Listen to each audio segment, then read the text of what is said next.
नमस्कार, सुलगता सवाल देख रहे हैं आप और मैं हूं आपके साथ दिव्या सिंह। लोकसभा चुनाव 2024 के नतीजे सामने आने के बाद से कांग्रेस पार्टी काफी खुश है, क्योंकि इस बार विपक्ष को लग रहा है कि उसने अच्छा प्रदर्शन किया है। विपक्ष एक मजबूत स्थिति में दिख रहा है। हालांकि इसका फायदा ये लोग कैसे उठाएंगे, ये भी एक बड़ा सवाल है। सरकार के साथ मिलकर देश के लिए अच्छा काम करेंगे या सिर्फ राजनीति करके चीजों को और ज्यादा खराब करेंगे। खैर, विपक्ष की सबसे बड़ी पार्टी कांग्रेस पार्टी के अंदर कुछ भी ठीक नहीं चल रहा। आपस में ही कलह देखने को मिल रही है। गौर करने वाली बात यह है कि किसी एक राज्य की बात नहीं है, कई राज्यों में विद्रोह की स्थिति दिख रही है। कहीं गुटबाजी तेज हो रही है तो कहीं हाई कमान से नाराजगी की खबरें सामने आ रही हैं, जिसके बाद से सोनिया गांधी और राहुल गांधी की नींद उड़ी हुई है। कांग्रेस की इस हालत पर तमाम तरह के सवाल सुलग रहे हैं।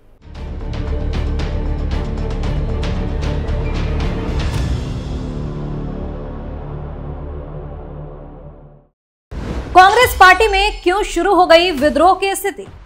हरियाणा में क्यों नहीं थम रही कांग्रेस की गुटबाजी? क्या शैलजा और हुड्डा की अदावत पार्टी को पड़ेगी भारी? कैसे सामने आ रहे पार्टी में कलह के दुष्परिणाम? इन सवालों ने सियासी पारा हाई कर दिया है और पार्टी हाईकमान की नींद भी उड़ाती है। एक के बाद एक अलग अलग राज्यों में पार्टी को टूटने की कगार पर देखना सोनिया गांधी और राहुल गांधी के लिए टेंशन का विषय बना हुआ है। सुलगता में आगे बताएगी महाराष्ट्र कांग्रेस में क्यों मचा बवाल, लेकिन सबसे पहले बात हरियाणा में मचे घमासान की। लोकसभा चुनाव में हरियाणा की 10 में से 5 सीटें जीतकर कांग्रेस ने बीजेपी को तगड़ा झटका दिया। इसके साथ ही 10 साल के बाद कांग्रेस की सूबे की सत्ता में वापसी की उम्मीदें जाने लगी थी, लेकिन नतीजे आने के बाद कांग्रेस में अंदरूनी कलह सार्वजनिक रूप से सामने आ गई। पूर्व मुख्यमंत्री चौधरी बंसीलाल की सियासी विरासत संभाल रही पूर्व मंत्री किरण चौधरी और उनकी बेटी पूर्व सांसद श्रुति चौधरी ने कांग्रेस छोड़कर बीजेपी का दामन थाम लिया।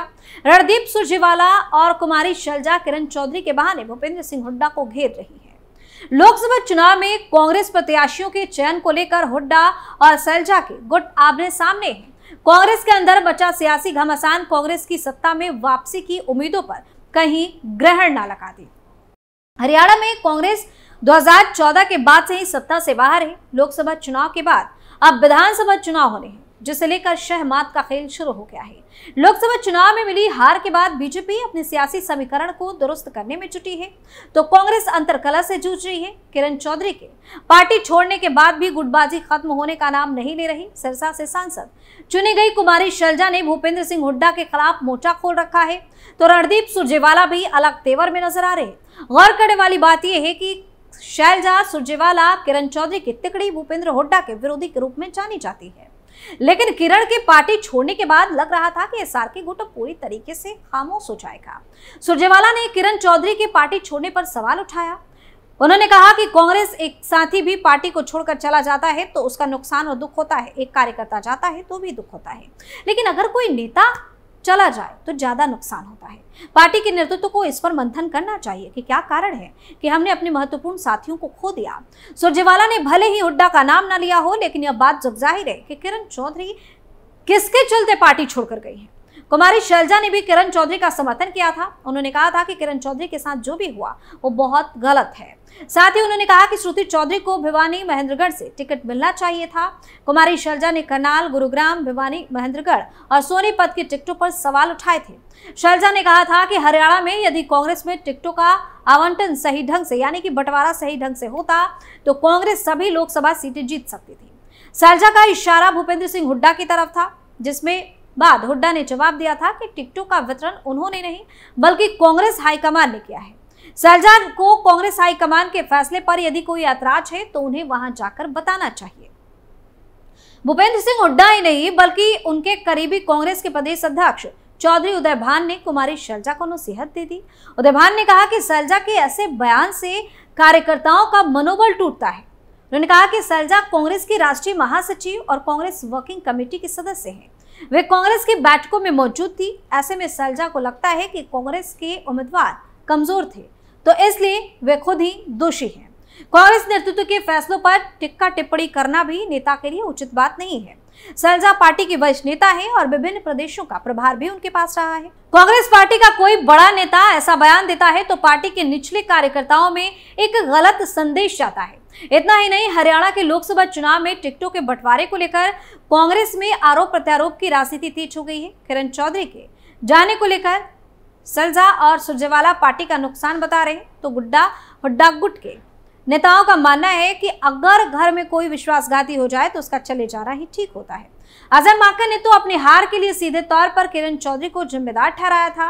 लोकसभा चुनाव के बाद में जिस तरह कांग्रेस के अंदर सियासी घमासान छिड़ा हुआ है, उसके चलते माना जा रहा है कि विधानसभा चुनाव में कांग्रेस पर प्रभाव पड़ सकता है।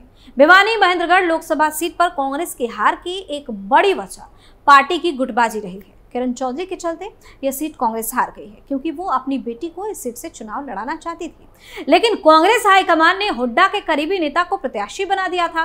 हरियाणा में कांग्रेस के अंदर कुमारी शैलजा और रणदीप सुरजेवाला एक साथ है, तो दूसरी ओर हुड्डा गुट है। भूपेंद्र सिंह और कुमारी शैलजा की सियासी रिश्ते जगजाहिर हैं। इसी तरह रणदीप सुरजेवाला को भी हुड्डा विरोधी गुट का माना जाता है। कांग्रेस में इसी तरह से अंतर्कलह रही तो सूबे की सत्ता में वापसी की उम्मीदों पर ग्रहण भी लग सकता है, क्योंकि एक दूसरे के गुट के नेता एक दूसरे को जिताने के बजाय हराते हुए नजर आएंगे।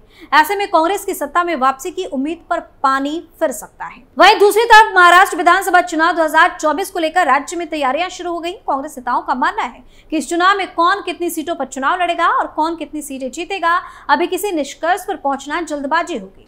इस बीच कांग्रेस पार्टी ने राज्य में राजनीतिक हालात को देखते हुए वेट एंड वॉच की रणनीति अपनाई है। महाराष्ट्र में मौजूदा राजनीतिक हालात को देखते हुए कांग्रेस ने वेट एंड वॉच की पॉलिसी अपनाई है। महाराष्ट्र में सत्तारूढ़ भाजपा शिवसेना अकांपा गठबंधन के भीतर चल रही अंदरूनी कला और अकांपा अजित पवार गुट के कई विधायकों के पार्टी छोड़ने की योजना बनाने की खबरों पर कांग्रेस ने रणनीति अपनाई है। वहीं पार्टी के अंदरूनी सूत्रों के अनुसार आगामी विधानसभा चुनाव के लिए सीटों के बंटवारे को लेकर सत्तारूढ़ गठबंधन के भीतर अंदरूनी कला चल रही है, जिसमें शिवसेना शिंदे और अकांपा अजित पवार गुट दोनों ही कुल 288 में से 80 से 100 सीटों की मांग कर रहे हैं। कांग्रेस के अंदरूनी सूत्रों ने कहा कि इससे भाजपा को मुश्किल हो रही है और आगामी राज्य चुनाव के लिए भगवा पार्टी की योजनाओं पर इसका असर पड़ रहा है। वहीं कांग्रेस के अंदरूनी सूत्रों के अनुसार अजीत पवार की पत्नी सुनेत्रा पवार ने हाल ही में राज्यसभा चुनाव के लिए अपना नामांकन दाखिल किया था। वहीं अगर शरद पवार के भतीजे ने अपनी राजनीतिक गणना नहीं की होती तो वह ऐसा नहीं कर पाती। एआईसीसी के एक वरिष्ठ पदाधिकारी ने कहा कि ऐसा लगता है कि अजीत पवार अभी अपनी पार्टी चलाने के लिए इच्छुक हैं। हालांकि भाजपा ने उसे बाहर कर दिया है, जैसा कि हाल ही में केंद्रीय मंत्रिमंडल के गठन के दौरान स्पष्ट हुआ। उनके कुछ विधायक अन्य विकल्प तलाश रहे होंगे। अभी इस नाटक को आगे बढ़ते देखना सबसे अच्छी बात होगी। वहीं महाराष्ट्र में विधानसभा चुनाव से पहले कांग्रेस में मतभेद उभर कर सामने आ रही है। लोकसभा चुनाव में बेहतर प्रदर्शन के बावजूद मुंबई कांग्रेस में सब कुछ ठीक नहीं चल रहा है। पार्टी के करीब 16 वरिष्ठ नेताओं ने मुंबई कांग्रेस अध्यक्ष पद से वर्षा गायकवाड़ को हटाने की मांग की है। मुंबई कांग्रेस के नेताओं का कहना है कि इस साल अक्टूबर में होने वाले महाराष्ट्र विधानसभा चुनाव से पहले संगठन को मजबूत करने के लिए वर्षा गायकवाड़ को बदला जाए। सूत्रों के मुताबिक उनका मानना है कि गायकवाड़ हाल ही में मुंबई उत्तर मध्य लोकसभा सीट से जीत हासिल की है।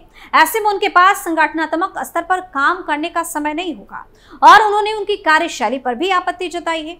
मीडिया रिपोर्ट के मुताबिक इन नेताओं ने लिखे पत्र में कांग्रेस नेतृत्व से महाराष्ट्र विधानसभा चुनाव से पहले मुंबई में पार्टी के कायाकल्प और लंबित मुंबई निकाय चुनाव पर चर्चा करने के लिए समय मांगा है।